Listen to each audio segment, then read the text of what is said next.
हमने कंपनी बनाई थी। कंपनी में एडिट करके और कंपनी को डिलीट करके सेलेक्ट करके ये सारा काम हमने देखा था। इसके अलावा हमने कंपनी बनाने के बाद लेजर बनाए थे, जिसमें हमने लेजर को डिलीट करना, सेलेक्ट करना, उसमें एडिटर करना यानी सुधार करना भी देखा था। उसके बाद हमने इन्वेंट्री बनाई थी। इन्वेंट्री यानी स्टॉक बनाया था। इसमें हमने सबसे पहले यूनिट्स ऑफ मेजर बनाए। उसके बाद स्टॉक ग्रुप बनाए। उसके बाद हमने बनाए थे स्टॉक आइटम, यानी टोटली सामान बनाया था कि हमारे पास हमारे दुकान में, शोरूम या कंपनी जो भी है उसमें क्या क्या सामान है। आज हम एंट्री सीखते हैं कि एंट्री कैसे करेंगे, यानी जनरल एंट्री जो हमने की थी मैनुअल,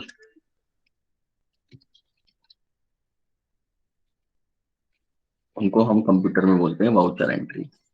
ये वाउचर एंट्री करना सीखेंगे। ठीक है, मैं दूसरी स्क्रीन टैली की शेयर कर देता हूँ।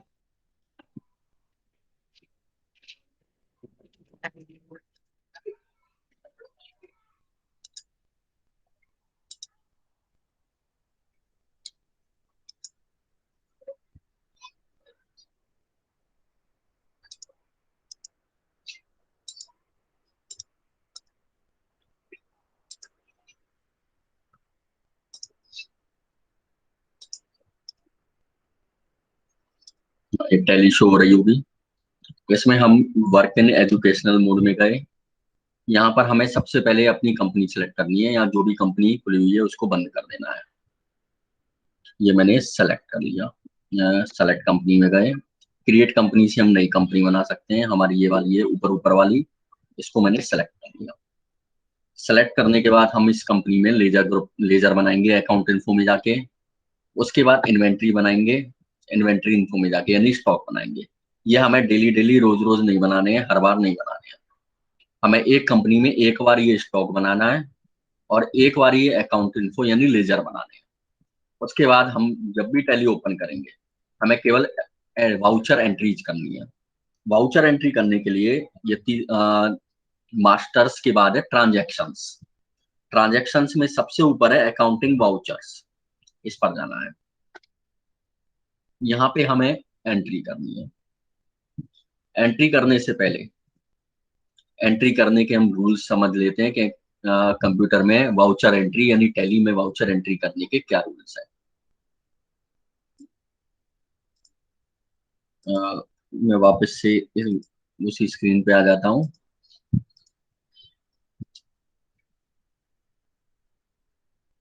स्क्रीन शो हो गई होगी। हमें वाउचर एंट्री कैसे करनी है टैली में, और कितने प्रकार के वाउचर्स टैली में होते हैं। सबसे पहले होता है पेमेंट वाउचर।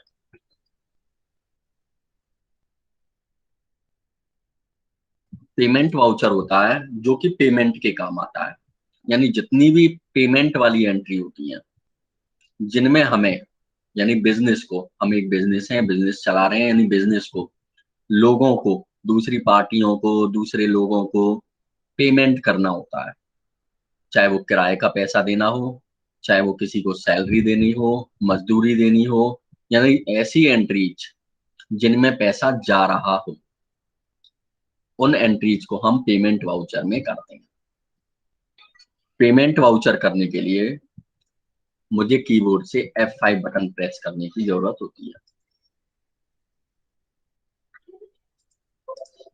ठीक है, उसके बाद नेक्स्ट चलते हैं। ये एक होता है रिसीप्ट वाउचर। रिसीप्ट नाम से ही पता चल रहा है, रिसीप्ट यानी जिनमें पैसा आ रहा है, जिनमें हमें लोगों से पैसा लेना है। चाहे मुझे राम से पैसे लेने हो, चाहे मुझे मोहन से पैसे लेने हो, चाहे मुझे श्याम से पैसे लेने हो, मुझे ब्याज प्राप्त किया हो, यानी जो भी इन पैसे आ रहे हैं हमारे पास, जहां से भी आ रहे हैं, ऐसी एंट्रीज हमें रिसीप्ट वाउचर में करनी है। रिसीप्ट वाउचर यानी F6, यानी ऐसी एंट्रीज हमें F6 में करनी होती है। ये क्या पूछा था सर, जो हम टैली में फाइल सेव करते हैं वो फाइल कैसे निकालते हैं? चलो अभी थोड़ी देर में बता दूंगा टैली की फाइल कैसे निकालते हैं।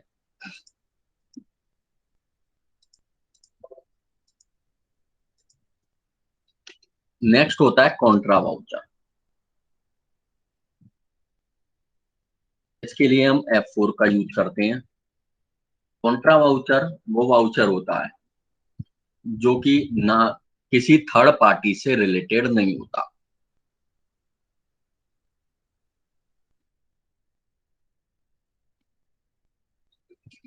ठीक है, ये किसी भी थर्ड पार्टी से रिलेटेड नहीं होता, यानी ये खुद का होता है, स्वयं का होता है। मेरा और बैंक का जो लेन देन होता है वो कॉन्ट्रा वाउचर में आता है, चाहे मैं बैंक में पैसे जमा कराऊं और चाहे मैं बैंक से पैसे निकालूं। तो ऐसी एंट्री होती है जो कॉन्ट्रा कहलाती हैं, जिन्हें हम कॉन्ट्रा वाउचर में यानी F4 में करते हैं। ठीक है, यहाँ पे ये ध्यान रखना, चाहे मैं बैंक से पैसे निकालूं या मैं बैंक से पैसे जमा कराऊं, केवल मैं, इसका थर्ड पार्टी से कोई लेना देना नहीं है। यदि मैं किराया चेक से चुका रहा हूं, किराया मैं किसी थर्ड पार्टी को दे रहा हूं, तो इसका मतलब ये F4 में नहीं आएगी। मैं किसी से चेक प्राप्त कर रहा हूं, मुझे मोहन ने चेक दिया, इसमें थर्ड पार्टी इंक्लूड है। थर्ड पार्टी का मतलब है तीसरा बंदा, तीसरा जना। तो जहां पे तीसरा जना इंक्लूड है वो कॉन्ट्रा नहीं है। यदि मैं किसी को, मान लो राम को मैंने चेक से पेमेंट किया, मैंने चेक दिया 50,000 रुपए का, तो यहाँ पे पेमेंट हो रहा है हमारा, हम पैसे दे रहे हैं राम को, चाहे हम बैंक से दे रहे हैं चाहे कैश दे रहे हैं, ऐसी एंट्रीज पेमेंट वाउचर में ही होंगी। मैंने अगर किसी से चेक रिसीव किया तो वो एंट्रीज F6 में होगी। यानी जिन एंट्रीज में थर्ड पार्टी इंक्लूड नहीं है, केवल मेरा और बैंक का खुद का लेन देन F4 में आएगा, यानी कॉन्ट्रा में आएगा। ऐसी केवल दो एंट्री होती हैं, बैंक में पैसे जमा कराए और बैंक से निकाले। इसके अलावा तीसरी कोई एंट्री नहीं है जो कॉन्ट्रा में आती है, यानी डिपॉजिटेड इनटू बैंक, और दूसरी होती है विड्रॉ कैश फ्रॉम बैंक, यानी बैंक से पैसे निकालें। ठीक है, ये तीनों वाउचर समझ में आ गए होंगे। एक टैली में होता है F2, इसका नाम होता है डेट, यानी ये डेट बदलने के काम आता है।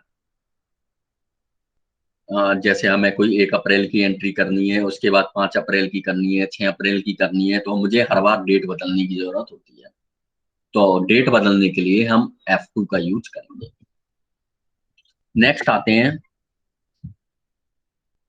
F7, ये कहलाता है जर्नल वाउचर।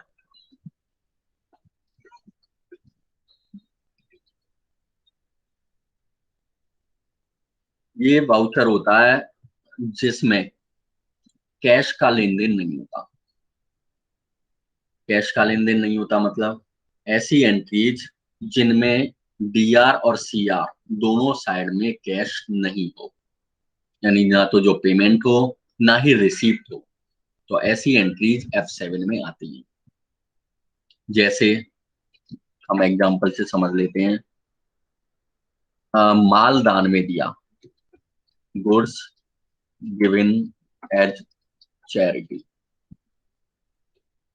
यदि हम पैसे दान में देते, यानी एंट्री होती कैश गिवन एज चैरिटी, पैसे दान में दिए, यहाँ पे हमारे पास से पैसे जा रहे हैं यानी पेमेंट हो रहा है, तो उसे हम पेमेंट वाउचर में करते यानी F5 में करते। लेकिन यहाँ पे माल जा रहा है, पैसों का कोई लेन देन नहीं है, हमारे पास से चैरिटी में सामान गया है, और चैरिटी में सामान जाने का मतलब है कि हमारे पास पैसे भी नहीं आएंगे। जब हम किसी को सामान दान में देते हैं तो हमें पैसे रिसीव नहीं होते। इसके अलावा सेल्स रिटर्न, परचेज रिटर्न,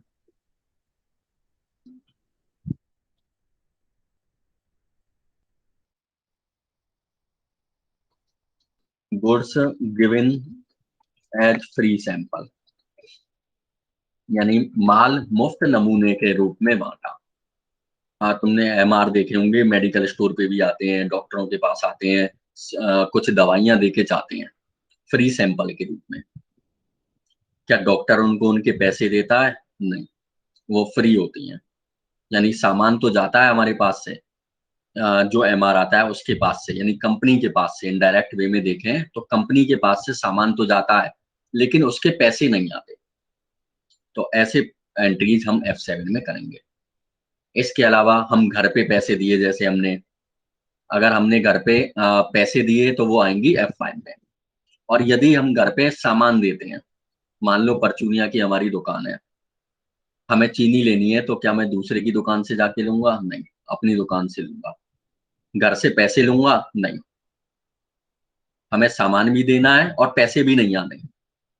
तो ऐसी एंट्रीज हम करेंगे F7 में। F7 समझ में आ गया होगा। नेक्स्ट चलते हैं F8। इसका नाम होता है सेल्स। जितनी भी माल खरीदने से रिलेटेड एंट्रीज होती है, माल बेचने से रिलेटेड एंट्रीज होती है, वो F8 में होती हैं। चाहे नगद माल बेचें, चाहे उधार माल बेचें, वो सारी एंट्रीज हम F8 में करेंगे। उसके अलावा नेक्स्ट होता है F9, परचेज। उधार माल खरीदने और नगद माल खरीदने, दोनों की एंट्रीज, यानी परचेज की जो भी एंट्रीज होती है वो F9 में होती है। यहाँ पे केवल माल खरीदना और माल बेचने की एंट्री। और माल क्या होता है ये हम पहले ही पढ़ चुके हैं, जिसका हम लेन देन करते हैं। यदि हम कपड़े का लेन देन करते हैं, मैंने कोई कपड़ा खरीदा उधार या नगद, मैं F9 में करूंगा। मैंने कपड़ा उधार या नगद कैसे भी बेचा, मैं F8 में करूंगा। मैंने फर्नीचर खरीदा, मैं F9 में नहीं करूंगा। हालांकि उसमें भी खरीद रहे हैं, लेकिन मैं F9 में नहीं करूंगा। क्यों नहीं करूंगा? क्योंकि वो F9 में मैं केवल माल खरीदने की एंट्री करता हूँ। माल खरीदना मतलब जिसका हम लेन देन करते हैं। तो अगर मैं फर्नीचर खरीदूंगा तो उसकी एंट्री मैं किस में करूंगा? कौन बताएगा? हाँ, मान लो मैंने माल खरीदा तो उसकी एंट्री मैं किस में करूंगा?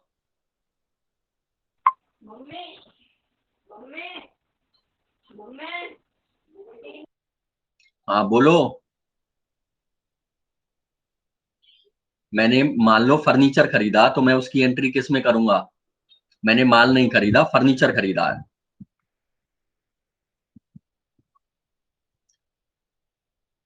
फर्नीचर खरीदा है।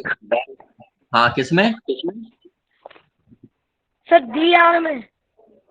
यहाँ पे DR और CR की तो बात ही नहीं हो रही। यहाँ पे F5, F6, F4, F7, F8 और F9 की बात हो रही सर है। F6 में। F5 में खरीदने पर पैसे जाते हैं, और जिनमें पैसे जाते हैं उनको हम F5 में करते हैं। ठीक है, DR और CR तो हम पहले ही पढ़ चुके हैं, तो हम DR CR से तो आगे निकल आए हैं अब।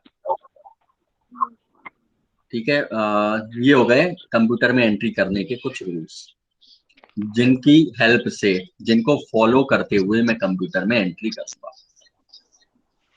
ठीक है, हम एक दो एग्जांपल से समझ लेते हैं इसे। मैं दूसरी स्क्रीन शेयर कर देता हूं।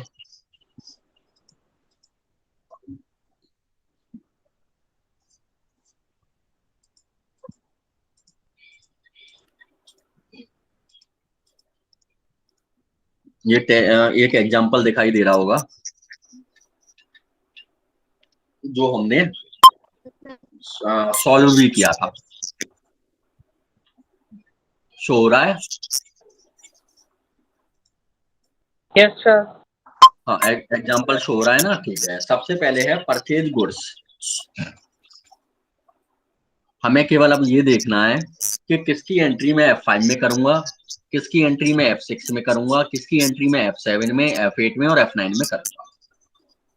ठीक है, सबसे पहले है परचेज गुड्स। यानी हमें ये देखना है कि इसमें पैसे जा रहे हैं या आ रहे हैं। जब हम सामान खरीदते हैं तो हमारे पास से पैसे जाते हैं। ठीक है, लेकिन ये परचेज है, और मैंने बताया था कि जब हम कोई सामान खरीदते हैं, चाहे मैं नगद सामान खरीदूं, चाहे मैं उधार सामान खरीदूं, तो उसकी एंट्री मैं किस में करूंगा? हाँ, नगद सामान खरीदूं या उधार सामान खरीदूं, उसकी एंट्री मैं किस में करूंगा?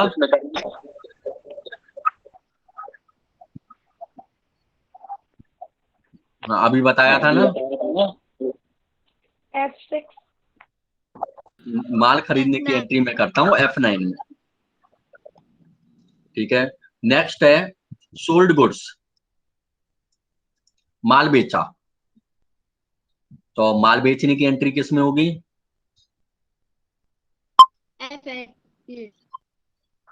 F8 में।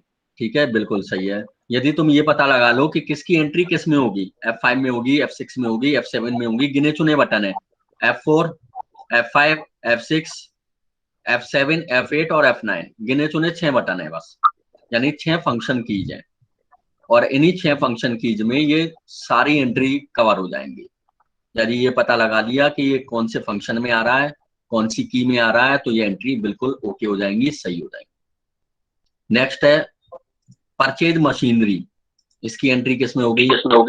F9 हाँ, अभी मैंने बताया था कि परचेज मशीनरी, मैंने मशीनरी खरीदी, लेकिन ये मेरा माल नहीं है, मेरा सामान नहीं है, इसका मैं लेन देन नहीं करता, और जिसका मैं लेन देन नहीं करता ऐसी कोई चीज खरीदता हूं तो उसकी एंट्री F5 में होती है, तो इसकी एंट्री होगी F5 में। नेक्स्ट है पेड कमीशन,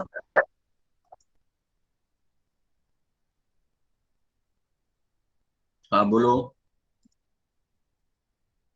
पेड कमीशन,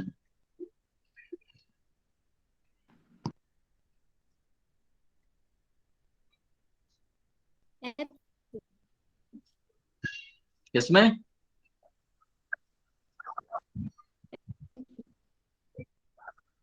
आवाज क्लियर नहीं है।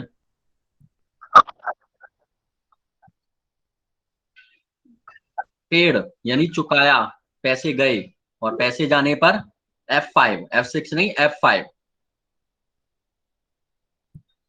ठीक है, पैसे जाने पर जिनमें पेमेंट होता है, पैसे जाते हैं, उनकी एंट्री हम F5 में करते हैं। नेक्स्ट है रिसीव इंटरेस्ट, ब्याज प्राप्त किया, किसमें होगी? जब हम पैसे प्राप्त करते हैं तो उसकी एंट्री किस में करते हैं? F6 वहां F6, बिल्कुल। नेक्स्ट है sold goods to Mohan, Mohan को माल बेचा, तो इसकी एंट्री हम किस में करेंगे? सेल्स की एंट्री हम किस में करते हैं? F8 F8, बिल्कुल सही। नेक्स्ट है purchase goods from Ram,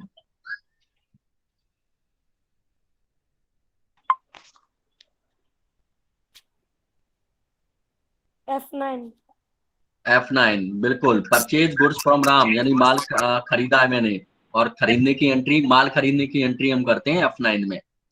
next है receive cash from Mohan, Mohan से पैसे प्राप्त हुए, F6 F6, बिल्कुल। नेक्स्ट है pay to Ram, F5 F5, बिल्कुल। नेक्स्ट है पेड रेंट, F5, बिल्कुल सही। नेक्स्ट करते हैं started business with cash, next example पे आ गए हम। Started business with cash, F6, F6, इसकी मैं बता देता हूँ F6। जब हम कोई बिजनेस प्रारंभ करते हैं तो बिजनेस में सबसे पहले क्या आता है मेरे पास? कैश कैश आता है, और जब जो चीज आती है तो मैं उसको F6 में करूंगा। नेक्स्ट है परचेज गुड्स, किसमें करेंगे? F9 F9, बिल्कुल। F5 गलत है, F9।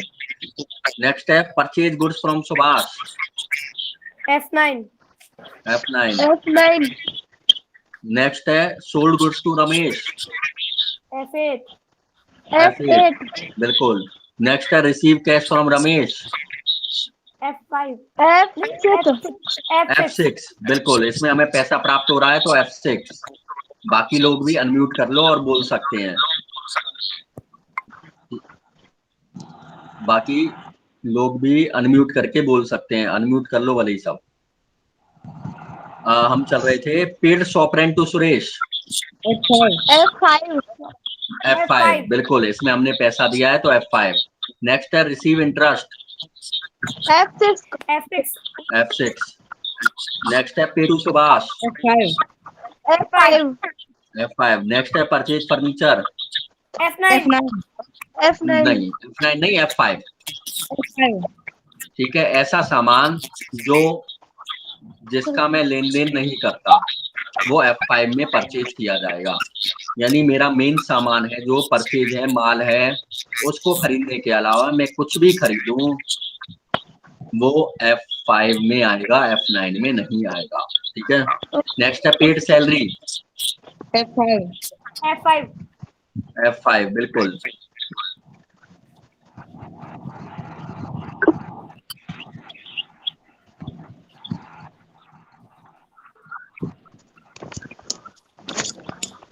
अब इस एग्जांपल को चलते हैं। Started business with cash. F6. F6 cash purchase. F6. F9 F हम माल खरीदते हैं F9 में। ठीक है, परचेज और परचेज फर्नीचर, परचेज मशीनरी, इनमें कंफ्यूज मत होना। ठीक है, तुम लोग इसमें कंफ्यूज हो रहे हो, बस हमें ये देखना है कि हमने क्या खरीदा है। यदि हमने ऐसे सामान खरीदा है तो एक म्यूट करना। और फिर हमने कोई यदि ऐसा सामान खरीदा है जिसका हम लेन देन नहीं कर रहे हैं तो वो F5 में आएगा, और ऐसा सामान जिसका हम लेन देन करते हैं वो F9 में आएगा। अब ये पहचान कैसे होगी कि F9 में आ रहा है या F5 में आ रहा है? ठीक है, अब तुम्हें नहीं मालूम तुम किसका लेन देन करते हो। तो यदि परचेज के साथ कोई और चीज आए, जैसे purchase furniture, purchase machinery, purchase iron safe, कुछ भी आए तो इसका मतलब वो F5 में आएगा। यदि खाली ये आए कि कैश परचेज या परचेज गुड्स फ्रॉम राम, यानी हमें ये नहीं पता चल रहा हो कि हमने क्या सामान खरीदा है, तो वो F9 में आएगा। ठीक है, नेक्स्ट चलते हैं। Sold goods to Varun. F9. Sorry, F8. F8 बिल्कुल। F9 किसने बोला था? गलत है, उधार माल बेचते हैं F8 में। नेक्स्ट है Varun return defective goods. F6. F5. F5. F5. अच्छा, इसकी एंट्री क्या होगी? F4. F5. हाँ, कोई ना कोई तो होगा ही, सब बोल दो। F4 F5। F4. हाँ, वरुण रिटर्न डिफेक्टिव गुड्स, इसका मतलब ये है कि वरुण ने डिफेक्टिव गुड्स यानी खराब माल लौटाया। और मैंने अभी बताया था कि खराब माल लौटाना यानी परचेज रिटर्न और सेल्स रिटर्न, इन दोनों की एंट्री किस में होती है? F7 में। ठीक है, परचेज रिटर्न और सेल्स रिटर्न इन दोनों की एंट्री होती है F7 में। अच्छा, next paid to Ruchi. F9. Paid to Ruchi. F5. F5. F5 बिल्कुल। Paid rent. F5. F5. F5। Cash given at charity. F6. Cash given at charity, पैसे दिए चैरिटी में। F9. पैसे गए, पैसे जाने पर F5। F6. F5। अच्छा, goods given at charity, charity में माल दिया है तो F6. F9. F7। चैरिटी में यदि हम पैसे देते हैं तो F5, और चैरिटी में यदि कोई सामान देते हैं हम तो उसकी एंट्री F7 में होगी। अच्छा, माल जलकर नष्ट हो गया, गुड्स डिस्ट्रॉयड बाय फायर।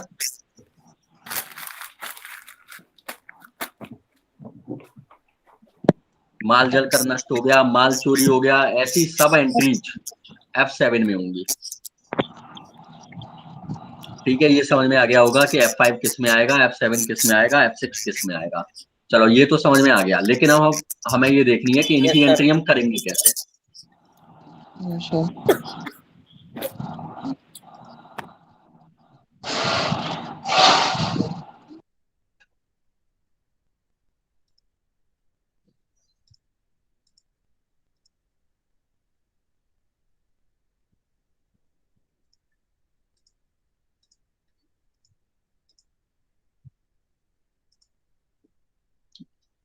ये स्क्रीन दिखाई दे रही होगी टैली की।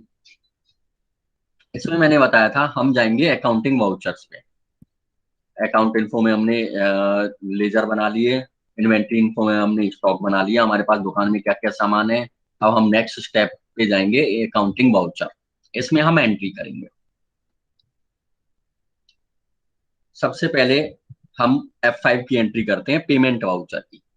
पेमेंट वाउचर की एंट्री करने के लिए कीबोर्ड से F5 का बटन दबा देंगे, तो यहाँ पे लिखा आ जाएगा पेमेंट।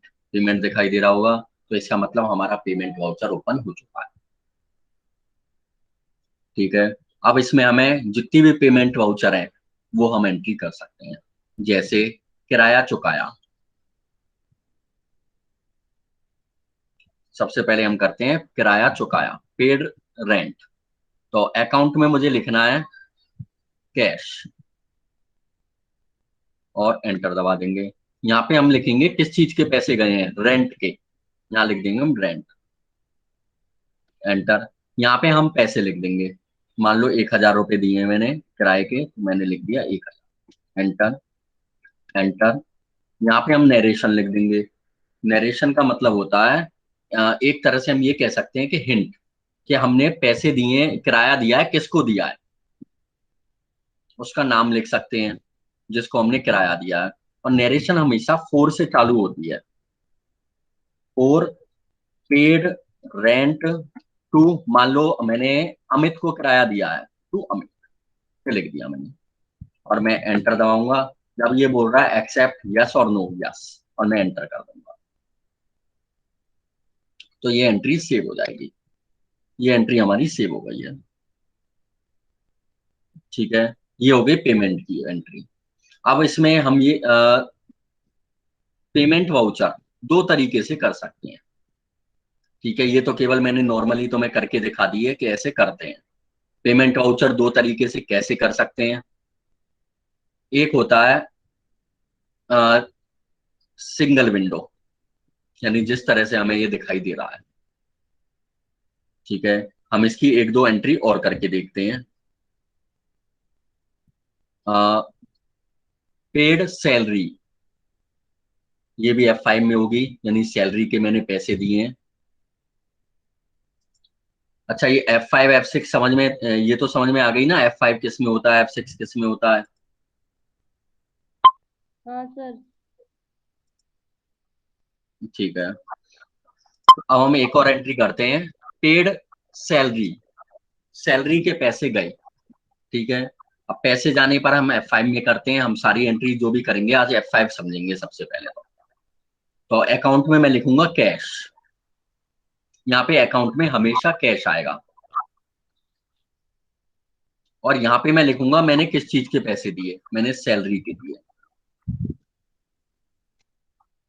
कितने रुपए, 2,000 रुपए, और मैं एंटर। यहाँ पे मैं नरेशन लिखूंगा, 4 पेड सैलरी टू, मैं यहाँ एम्प्लॉय का नाम भी लिख सकता हूँ। मान लो मेरे पास 4 एम्प्लॉय हैं या 2 एम्प्लॉय हैं, उनमें से मैंने किसको पैसे दिए हैं, to Mohan ₹1,000 and Shyam ₹500 and और सोहन ₹500। ठीक है, मतलब समझ में आ गया होगा क्या लिखा है मैंने। फॉर पेड सैलरी, मैंने सैलरी दी है, और मैंने नीचे नाम लिख दिया, मैंने मोहन को 1,000 रुपए दिए हैं, शाम को 500 रुपए दिए हैं, सोहन को 500 रुपए, यानी मैंने इस तरह से ये 2,000 रुपए दिए हैं। मैं एंटर दबा दूंगा, क्योंकि ऊपर सैलरी लिखने से मुझे ये पता नहीं चल रहा कि मैंने किस किस को सैलरी दी है। एंटर। अब ये एक्सेप्ट बोल रहा है, यानी सेव करने को बोल रहा है। अब मान लो मैंने पैसे दिए हैं,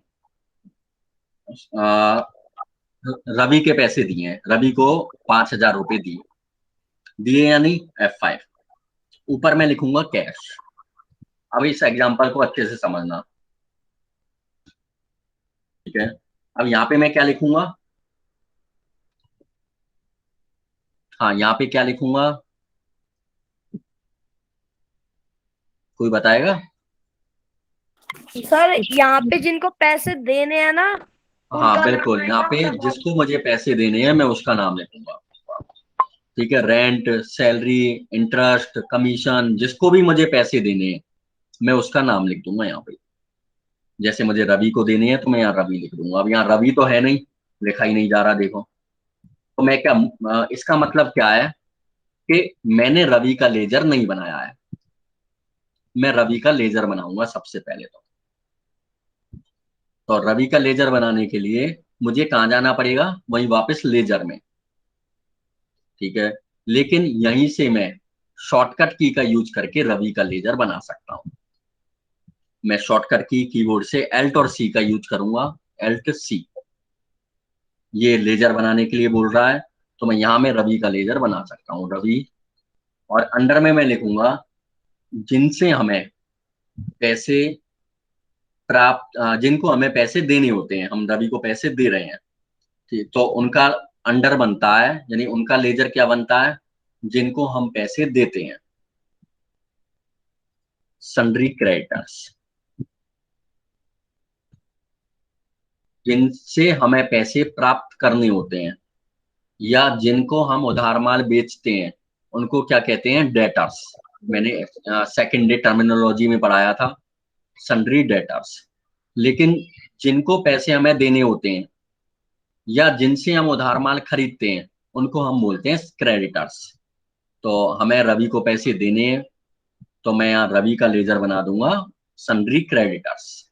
एंटर कर दूंगा यहाँ पे मैं, एंटर कर दूंगा, एंटर कर दूंगा, एंटर कर दूंगा। यहाँ रवि की डिटेल मांग रहा है, मैंने रवि का नाम लिख दिया, रवि का एड्रेस लिख देता हूँ, ठीक है। और रवि का पूरा एड्रेस लिख देता हूँ। और मैं रवि की बैंक डिटेल है तो लिख दूंगा, नहीं तो नो कर दूंगा। और एंटर एंटर एंटर। ये रवि का लेजर ग्रुप बन गया और यहाँ पे रवि लिख भी गया। मैंने रवि को कितने रुपए दिए हैं, 8,000 रुपए। एंटर। अब ये इसमें हमेशा ये 3-4 चीज आ रही है, advance, GST, against, new, on account. इसे हमेशा हमें नॉन अकाउंट करना है, ठीक है। Enter enter enter enter. यहाँ पे नरेशन फॉर कैश गिवन, ठीक है। और यदि हम ये भी लिखना चाहें तो किस चीज के पैसे दिए रवि को, तो वो भी लिख सकता हूँ, ठीक है। मान लो मैंने रवि से कोई उधार माल खरीदा था, उसके पैसे दिए हैं, और उधार माल खरीदा था उसका बिल नंबर है 101। तो मैं यहाँ लिख सकता हूँ for cash given against bill number 101। यानी मैंने रवि को 101 के बिल नंबर के तहत पैसे दिए हैं जो मेरे निकल रहे थे। एंटर। यहाँ तक समझ में आ गया कि नहीं आया, पहले तो ये बताओ, जब हम आगे बढ़ेंगे। आ गया सर।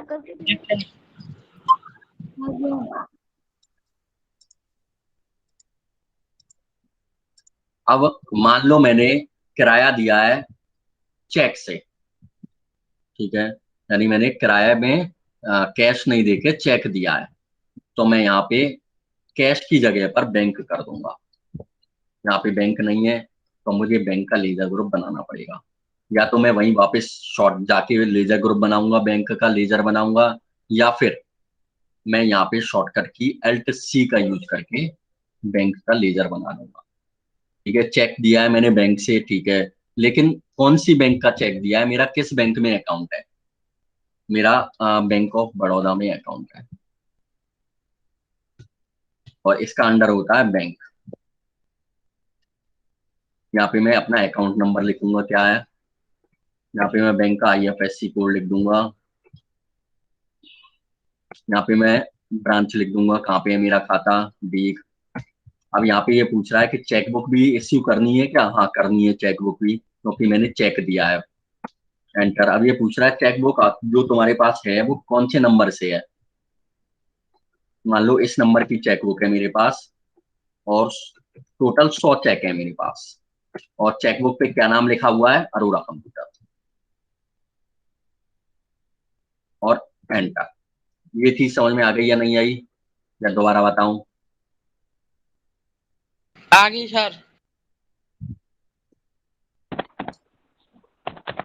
ठीक है, तो मैंने चेक भर दिए और enter. Enter enter enter enter enter enter. ठीक है, ये बैंक ऑफ बड़ौदा बन गया। अब मैंने किसको चेक दिया है? मैंने रेंट का चेक दिया है किराएदार को, तो यहाँ पे बैंक ऑफ बड़ौदा आएगा। मैंने रेंट का चेक दिया है तो मैं यहाँ लिख दूंगा रेंट। कितने रुपए का दिया है? 2000 रुपए का। अब ये पूछ रहा है कि चेक दिया है? हाँ दिया है। कितने रुपए का? 2000 रुपए का। चेक नंबर कौन सा है? ये वाला है, 0001। और कौन सी डेट में दिया है? 1 अप्रैल को दिया है। ये चेक की डिटेल पूछ रहा है पूरी मेरे से कि मैंने कौन कौन सा चेक, कौन से नंबर का चेक दिया है, कौन सी डेट को दिया है। एंटर कर दूंगा। यहाँ पे मैं नरेशन लिख देता हूँ, cheque number 1 given to Shyam against rent. और यहाँ पे 4 और आएगा क्योंकि मुझे सबसे आगे मुझे 4 या B लिखना होता है। जो नरेशन चालू होती है वो 4 से होती है। ठीक है, मैं एंटर दबा दूंगा। और खराब होते हैं, हम लोग सही नहीं कर सकते इनको। क्या ये पेमेंट की एंट्री समझ में आ गई? मैंने नगद पैसे दिए और चेक से पैसे दिए, दोनों तरीके से मैंने ये पेमेंट की एंट्री बता दी है। कोई प्रॉब्लम पेमेंट करने में? नो सर, हमने खुद को पेमेंट करो। नेक्स्ट करते हैं हम रिसीव, यानी पैसा प्राप्त करना। और पैसे प्राप्त करने के लिए मैंने बताया था मैं F6 का यूज करूंगा, फंक्शन की दबाऊंगा और F6 का यूज करूंगा। और यहाँ पे मैंने जैसे ही F6 दबाया, यहाँ पे आ गया रिसीव, यानी यहाँ पे मुझे पैसे प्राप्त करने हैं। यानी या तो मैं कैश प्राप्त करूंगा या मैं चेक से प्राप्त करूंगा। मैं 2 ही तरीके से प्राप्त कर सकता हूँ। ठीक है, तो मैंने सबसे पहले मैं करता हूँ, मैंने कैश प्राप्त किया, कैश प्राप्त किया। यहाँ पे मैं लिखूंगा मैंने कैश किससे प्राप्त किया। मैंने कैश प्राप्त किया मोहन से। यहाँ पे तो मोहन है ही नहीं, तो मैं क्या करूंगा, मोहन को बनाऊंगा। तो मैं Alt+C का यूज करूंगा, शॉर्टकट की Alt+C। यहाँ पे मैं लिखूंगा मोहन, और जिनसे हम पैसे प्राप्त करते हैं उनको हम डेटर्स बोलते हैं। जिनसे हमें पैसा प्राप्त करना होता है उनको भी हम डेटर्स बोलते हैं। जिनको हम उधार माल बेचते हैं उनको भी हम डेटर्स बोलते हैं। तो यहाँ पे मैंने पैसा प्राप्त किया है मोहन से, तो मैं यहाँ इस पे लिख दूंगा डेटर्स, सन्ड्री डेटर्स। एंटर। और यहाँ पे मैं मोहन की डिटेल लिख दूंगा, मोहन कहाँ का है, यहाँ का, जहाँ का भी है मैं मोहन मैं लिख दूंगा उसमें, और एंटर दबा दूंगा। एंटर दबा दूंगा। मोहन से मैंने कितने रुपए प्राप्त किए? 10,000 रुपए। यहाँ मैंने लिख दिया। अब इसमें ऑन अकाउंट करना है हमेशा। एंटर। यहाँ पे मुझे नरेशन लिखनी है, for received cash from Mohan against bill number, यानी मैंने बिल नंबर 500 के तहत मैंने पैसे प्राप्त किए।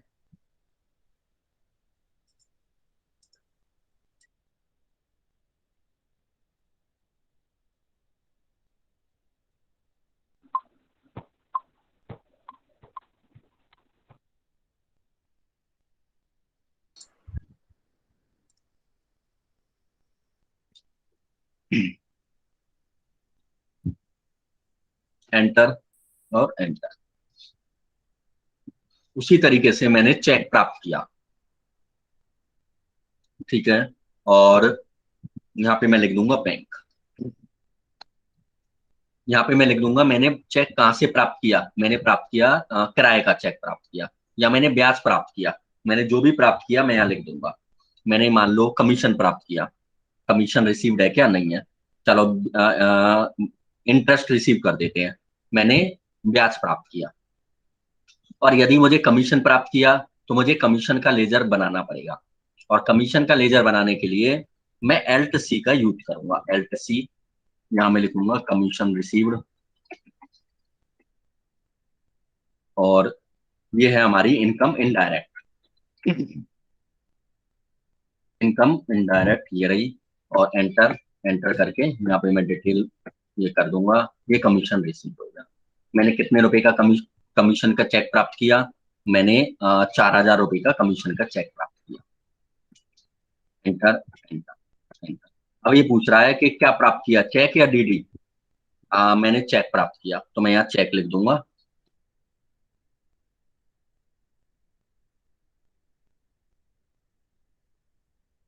चेक, ठीक है। अब वो कितने रुपए का प्राप्त किया, 4,000 रुपये का। 4,000 रुपये लिख देता हूँ। अब ये पूछ रहा है चेक नंबर क्या है। चेक नंबर है जो मैंने प्राप्त किया है, ये चेक नंबर है, ठीक है। जो भी चेक नंबर होगा, चेक पे लिखा हुआ होगा, उस चेक नंबर को मैं लिख दूंगा। डेट लिखी होगी, कौन सी डेट का चेक है, मैं डेट लिख दूंगा। यहाँ पे लिखा होगा कौन सी बैंक का चेक है। कौन सी बैंक का चेक है, क्यों लिखना पड़ेगा, क्योंकि मैं किसी दूसरे से चेक प्राप्त कर रहा हूँ और उसके पास जरूरी नहीं है कि बैंक ऑफ बड़ौदा का ही खाता हो। उसके पास जो चेक हो, वो मान लो एसबीआई का चेक दे रहा है, तो मुझे यहाँ एसबीआई लिखना पड़ेगा कि वो एसबीआई का चेक दे रहा है। एसबीआई लिखते ही आ रहा है, ये दो चीजें खुल गई, नॉट एप्लीकेबल या स्पेसिफाई बैंक नेम। मैं स्पेसिफाई बैंक नेम कर देता हूँ। अब ये बैंक का नाम पूछ रहा है, स्टेट बैंक ऑफ इंडिया का मुझे चेक दे रहा है वो, क्योंकि सामने वाला किसी भी बैंक का चेक दे सकता है। ये मैंने लिख दिया। यहाँ पे मैं नरेशन लिखूंगा, फॉर रिसीव्ड कमीशन, ठीक है, और एंटर कर दूंगा और एंटर कर दूंगा। ये हो गया पैसे प्राप्त करने के लिए, ठीक है। पैसा देना F5 और पैसा प्राप्त करना F6, ये दोनों चीजें समझ में आ गई होंगी। यहाँ तक किसी को कोई प्रॉब्लम। पेमेंट F5 और रिसीप्ट F6, इसमें कोई प्रॉब्लम, कोई क्वेरी, कुछ पूछना है। No sir. तो सर खाता कैसे खोलेंगे?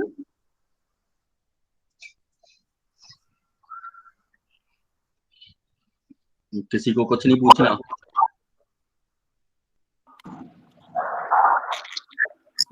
ठीक है, किसी को कुछ नहीं पूछना। तो नेक्स्ट हम करते हैं F4, फंक्शन और F4, ठीक है। ये ऊपर खुल गया कॉन्ट्रा। इसमें मैंने बताया था कि वो एंट्री करेंगे जो बैंक से पैसे जमा कराए और बैंक में पैसे निकाले, ठीक है। केवल दो ही एंट्री करेंगे। तो मैंने मान लो बैंक से पैसे निकाले, तो उसकी एंट्री होगी cash account DR to bank. ये मैंने यहाँ कैश लिख दिया और यहाँ पे मैंने बैंक लिख दिया, ठीक है। लेकिन इसमें हम कंफ्यूज हो गए कि हमें बैंक ऊपर आएगा कि नीचे आएगा, क्योंकि बैंक से पैसे निकाले उसमें भी cash account DR to bank आ रहा है, और पैसे जमा कराए उसमें भी bank cash account DR to bank account DR to cash, ठीक है। तो इस कंफ्यूजन को दूर करने के लिए हम इस प्रारूप को, इसको हम चेंज कर लेते हैं, ठीक है। स्टार्टिंग में मैंने बताया था F5 एंट्री बताने से पहले, एक तो इस मोड में हम एंट्री करते हैं जिस मोड में हम कर रहे हैं। एक होता है DRCR मोड, ठीक है, उसे हमें एक्टिवेट करना होगा। उसे एक्टिवेट करने के लिए हमें क्या करना पड़ेगा, हमने यहाँ पे F4 दबा दिया। उसके बाद हमें कीबोर्ड से फंक्शन F11 F12 दबाना होगा। ये मैंने फंक्शन के साथ F12 की दबा दी। अब इसमें हम जाएंगे दूसरे नंबर पे, हमें इसकी कुछ सेटिंग चेंज करनी है। ये लिख रहा है दूसरे नंबर पे, use single entry mode for receipt Contra और वाउचर। यानी सिंगल एंट्री मोड को एक्टिवेट करना चाहते हो? नहीं, हम सिंगल एंट्री मोड में एंट्री नहीं करना चाहते, तो मैं इसे नो कर दूंगा। अब तक हम जिसमें कर रहे थे वो था सिंगल एंट्री मोड, ठीक है, जैसे हमने कहा था सिंगल मोड। अब हम करेंगे डबल एंट्री मोड में। उसके बाद ये चौथे नंबर पे है, use DRCR instead of two by. इसको हम यस कर देंगे, इसमें DR और CR आ जाएगा। यानी अब जब हमें पता नहीं चल रहा था कि DR कहाँ आ रहा है, CR कहाँ आ रहा है, तो इसको यस करते ही DRCR आ जाएगा, ठीक है। हमें DR भी शो होने लग जाएगा और CR भी शो होने लग जाएगा। अब इसको मैं एंटर दबा के सेव कर दूंगा, enter enter enter enter enter enter enter, ये सेव हो गया। ये देखो यहाँ पे DR भी दिखाई देने लग गया है, अब CR भी दिखाई देने लग गया है। अब हम इस एंट्री को इजीली कर सकते हैं।